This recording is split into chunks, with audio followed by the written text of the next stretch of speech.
বিশ্ব অর্থনীতি ও আন্তর্জাতিক রাজনীতির অন্যতম গুরুত্বপূর্ণ নিয়ামক জ্বালানি তেল। সাম্প্রতিক সময়ে ভেনেজুয়েলাকে ঘিরে যুক্তরাষ্ট্রের সামরিক তৎপরতার পর আবারও স্পষ্ট হল যে তেল শুধু জ্বালানি নয়, বরং কৌশলগত প্রভাব বিস্তারের প্রধান উপাদানও বটে।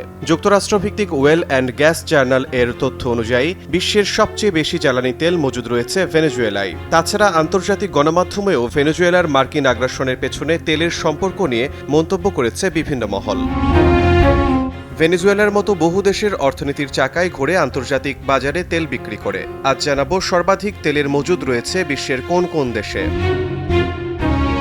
বিশ্বের সবচেয়ে বেশি প্রমাণিত জ্বালানি তেল মজুদ রয়েছে ভেনেজুয়েলায়, ৩০৩ বিলিয়ন ব্যারেলের বেশি। দেশটির অরিনাকো বেল্ট অঞ্চল বিশ্বের অন্যতম বৃহৎ ভারী তেল সংরক্ষণ এলাকা। তবে কারিগরি সীমাবদ্ধতা ও যুক্তরাষ্ট্রের দীর্ঘদিনের নিষেধাজ্ঞার কারণে এই বিপুল সম্পদ দেশটির অর্থনীতিতে কার্যকর ভূমিকা রাখতে পারেনি। সাম্প্রতিক সামরিক অভিযানের পর যুক্তরাষ্ট্রের সঙ্গে তেল রপ্তানি চুক্তি নতুন করে আলোচনায় এসেছে।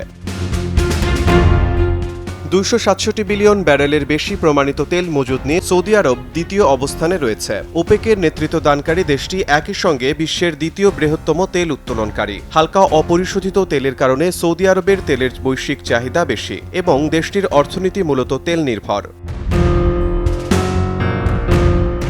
ইরানের প্রমাণিত তেল মজুদ ২০৮ বিলিয়ন ব্যারেলের বেশি। যুক্তরাষ্ট্রভিত্তিক পশ্চিমা নিষেধাজ্ঞার কারণে দেশটি উৎপাদন ও রপ্তানিতে সীমাবদ্ধতার মুখে পড়েছে। বর্তমানে ইরান দৈনিক গড়ে ২৩ লাখের বেশি ব্যারেল তেল উত্তোলন করলেও রপ্তানি তুলনামূলক কম। কানাডায় প্রমাণিত তেল মজুদের পরিমাণ ১৬৩ বিলিয়ন ব্যারেলের বেশি। আলবার্টা প্রদেশের ওয়েল স্যান্ড থেকে মূলত এই তেল পাওয়া যায়। অত্যন্ত ভারী ও জটিল পরিশোধনযোগ্য হওয়ায় উৎপাদন ব্যয় তুলনামূলক বেশি হলেও কানাডা বিশ্বের চতুর্থ বৃহত্তম তেল উত্তোলনকারী দেশ।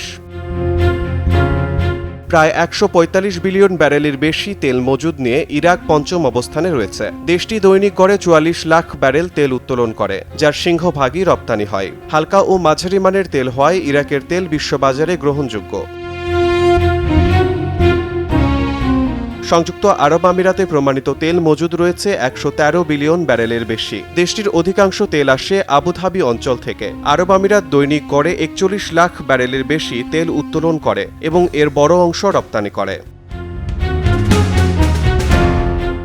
১০১ বিলিয়ন ব্যারেলের বেশি তেল মজুদ থাকা কুয়েতের অর্থনীতি সম্পূর্ণভাবে তেল নির্ভর। দেশটি দৈনিক প্রায় ২৯ ব্যারেল তেল উত্তোলন করে এবং ওপেকের একটি প্রভাবশালী সদস্য হিসেবে তেল বাজারে গুরুত্বপূর্ণ ভূমিকা পালন করে। রাশিয়ায় প্রমাণিত তেল মজুদ ৮০ বিলিয়ন ব্যারেলের বেশি। মজুদের দিক থেকে অষ্টম হলেও তেল উত্তোলনে রাশিয়া বিশ্বে তৃতীয়। ইউক্রেন যুদ্ধের পর পশ্চিমা নিষেধাজ্ঞা সত্ত্বেও দেশটি চীন ও ভারতে বিপুল পরিমাণ তেল রপ্তানি করেছে। যুক্তরাষ্ট্রে প্রমাণিত তেল মজুদ প্রায় ৭৪.৫ বিলিয়ন ব্যারেল। তবে উৎপাদনে দেশটি বিশ্বসেরা। প্রতিদিন গড়ে ২,১২,০০,০০০ ব্যারেল তেল উত্তোলনের পাশাপাশি যুক্তরাষ্ট্রই বিশ্বের সবচেয়ে বড় তেল ভোক্তা। লিবিয়ায় প্রমাণিত তেল মজুদ প্রায় ৪৮.৫ বিলিয়ন ব্যারেল। রাজনৈতিক অস্থিতিশীলতার কারণে উৎপাদন সীমিত থাকলেও ইউরোপীয় বিনিয়োগ বাড়লে দেশটির তেল খাত পুনরুজ্জীবিত হতে পারে। বিশ্বে জ্বালানি তেলের মজুদ ও উৎপাদন চিত্র বিশ্লেষণ করলে দেখা যায় প্রাকৃতিক সম্পদের প্রাচুর্যই যথেষ্ট নয়। কারিগরি সক্ষমতা, রাজনৈতিক স্থিতিশীলতা ও আন্তর্জাতিক সম্পর্ক তেল নির্ভর অর্থনীতির মূল ভিত্তি। মধ্যপ্রাচ্যের তেলগুলো এখনও বৈশ্বিক তেলবাজারের কেন্দ্রবিন্দুতে থাকলেও যুক্তরাষ্ট্র ও রাশিয়ার মতো দেশ উৎপাদন সক্ষমতার মাধ্যমে প্রভাব বিস্তার করছে। ফলে জ্বালানি তেল ভবিষ্যতেও বিশ্ব রাজনীতি ও অর্থনীতির অন্যতম প্রধান নিয়ন্ত্রক শক্তি হিসেবে বিবেচিত হবে। শিমুল হোসেন, সময় সংবাদ।